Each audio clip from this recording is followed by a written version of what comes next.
Hello दोस्तों, स्वागत है आपका हमारे यूट्यूब चैनल सम्राट एजुकेशन पे। दोस्तों, इस वीडियो में आप लोगों के लिए इंट्रोडक्टरी टू फॉरेस्ट्री का टॉप 25 क्वेश्चन लेकर आया हूं। दोस्तों, यदि आप लोगों को इसका पीडीएफ है तो डिस्क्रिप्शन में व्हाट्सएप ग्रुप का लिंक और व्हाट्सएप नंबर है, वहां से मैसेज करके आप इसका पीडीएफ ले सकते हैं। तो चलिए पहले आप क्वेश्चन शुरू करते हैं। आज़ादी के समय प्रति व्यक्ति के लिए कितनी भूमि थी? तो दोस्तों, जब आज़ादी का समय था तो उस समय प्रति व्यक्ति के लिए कितनी भूमि थी? 0.38 हेक्टेयर। 0.38 हेक्टेयर भूमि थी दोस्तों उस समय, आज़ादी के समय। और अब कितनी है? अब घटकर 0.15 हेक्टेयर हो गई है प्रति व्यक्ति के लिए भूमि। 0.15 प्रति हेक्टेयर हो गई है। अगला प्रश्न, ग्रीगेरियस फ्लावरिंग किसे कहा जाता है?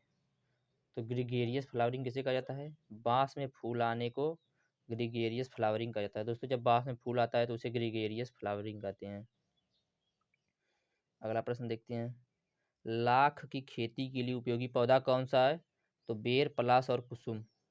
बेर, पलाश और कुसुम लाख की खेती के लिए उपयोगी पौधा है। अगला प्रश्न देखते हैं, कागज उद्योग के लिए उपयोगी पौधा कौन सा है? तो कागज उद्योग के लिए उपयोगी पौधा कौन सा है दोस्तों? अकेसिया, मेंजियम और पापुलस। अकेसिया, मेंजियम और पापुलस। कागज उद्योग के लिए उपयोगी पौधा अकेसिया, मेंजियम और पापुलस। अगला प्रश्न, सुषुप्तावस्था तोड़ने वाला सबसे प्रभावी रसायन कौन सा है? रसायन कारक कौन सा है? तो सुषुप्तावस्था तोड़ने वाला सबसे प्रभावी रसायन कारक जिब्रेलिन है। कौन सा कारक सुषुप्तावस्था को तोड़ता है? जिब्रेलिन तोड़ता है। जिब्रेलिन सुषुप्तावस्था का तोड़ने वाला सबसे प्रभावी रसायन है। अगला प्रश्न, भारत में बांस की अधिकतम खपत किस कार्य में होती है? तो भारत में बांस की अधिकतम खपत किस कार्य में होती है दोस्तों? लुगदी और गूदा बनाने में। लुगदी और गूदा बनाने में। बांस की अधिकतम खपत भारत में किस कार्य में होती है? लुगदी और गूदा बनाने में। अगला प्रश्न देखते हैं, पौधे में अधिकतम वाष्पोत्सर्जन किसके द्वारा होता है? तो रंध्र के द्वारा। पौधों में अधिकतम वाष्पोत्सर्जन किसके द्वारा होता है दोस्तों? रंध्रों के द्वारा होता है।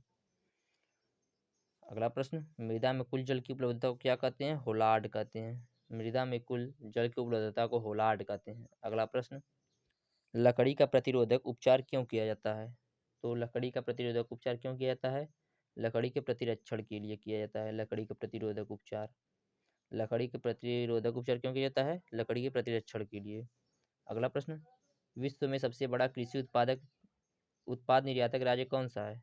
तो विश्व में सबसे बड़ा कृषि उत्पादक निर्यातक राज्य कौन सा है? अमेरिका है दोस्तों। अमेरिका विश्व में सबसे बड़ा कृषि उत्पाद निर्यातक राज्य है। चलते हैं अगले प्रश्न पे, विश्व में बांस उत्पादन में भारत का कौन सा स्थान है? तो द्वितीय स्थान है। विश्व का बांस उत्पादन में भारत का द्वितीय स्थान है दोस्तों। अगला प्रश्न, पीस क्लोज का संबंध किससे है? तो कृषि समझौता से है। पीस क्लोज का संबंध किससे? कृषि समझौता से। अगला, ब्लू बॉक्स का संबंध किससे? कृषि सब्सिडी से है। ब्लू बॉक्स का संबंध कृषि सब्सिडी से। अगला प्रश्न, विश्व खाद्य दिवस कब मनाया जाता है? 16 अक्टूबर को। अगला प्रश्न, भारत में वर्षा वन पाए जाते हैं। तो भारत में वर्षा वन किधर पाए जाते हैं दोस्तों? उत्तर पूर्वी हिमालय और पश्चिमी घाट में। भारत में वर्षा वन कहाँ पाए जाते हैं? उत्तर पूर्वी हिमालय और पश्चिमी घाट में पाए जाते हैं। अगला प्रश्न, केंद्र सरकार द्वारा वन नीति की घोषणा किस वर्ष की गई? तो केंद्र सरकार द्वारा वन नीति की घोषणा कब की गई दोस्तों? सन 1988 ईस्वी में की गई। सन 1988 ईस्वी में भारत केंद्र सरकार द्वारा वन नीति की घोषणा की गई। अगला प्रश्न, भारतीय वन संरक्षण विभाग का मुख्यालय कहाँ स्थित है? दोस्तों देखिए, ऐसा क्वेश्चन बहुत आएगा और एक कन्फ्यूजन वाला क्वेश्चन आप लोग ध्यान से पढ़िएगा। इसमें भारतीय वन सर्वेक्षण विभाग का मुख्यालय पूछा गया है, तो यह देहरादून उत्तराखंड में है दोस्तों। भारतीय वन सर्वेक्षण विभाग का मुख्यालय कहाँ है? देहरादून में है। अब अगला प्रश्न, भारत में वन अनुसंधान संस्थान कहाँ है? तो ये भी देहरादून में है दोस्तों, और यह उत्तराखंड में पड़ता है। अगला प्रश्न, राष्ट्रीय पर्यावरण शोध संस्थान कहाँ स्थित है? देखिए दोस्तों, ये पर्यावरण शोध संस्थान है वह वन अनुसंधान है। तो राष्ट्रीय पर्यावरण शोध संस्थान नागपुर में है। अगला प्रश्न, वन रोपण किसकी प्रक्रिया है और पेड़ लगाने की?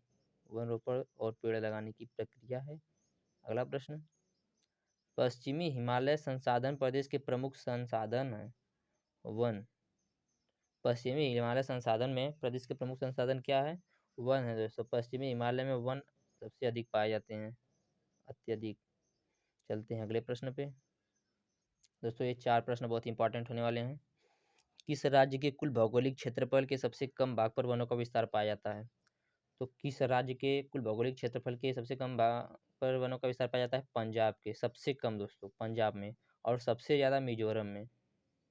सबसे कम भौगोलिक क्षेत्रफल पर वन कहाँ पाया जाता है? पंजाब में। और सबसे अधिक भौगोलिक क्षेत्रफल पर वन कहाँ पाया जाता है? मिजोरम में। अगला प्रश्न समझिएगा दोस्तों।